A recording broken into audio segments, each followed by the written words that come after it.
各位早晨，今朝早又暖翻啲啊！今朝早大部分地區氣温較尋日高4至5度。我哋先睇下，截至上晝7點，各區最低氣温介乎15.1至17.8度。至於最高氣温介乎16.4至18.8度。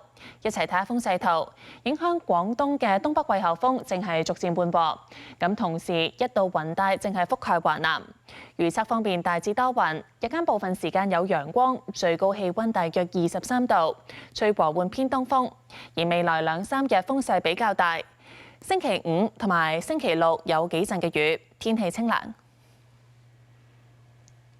預測今日上晝嘅空氣質素健康風險，一般同埋路邊監測站都係低至中。預測今日嘅最高紫外線指數係6，強度屬於高。睇埋其他城市天氣。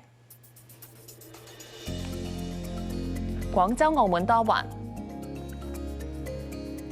廈門多雲，台北天晴，上海多雲，北京多雲。瀋陽多雲，首爾天晴；大阪多雲，東京多雲；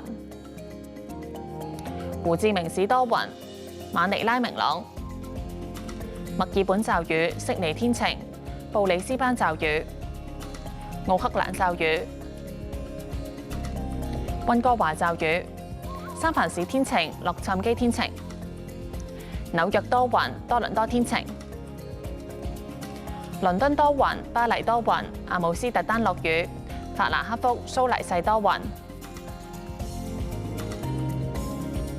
天氣先講到呢度。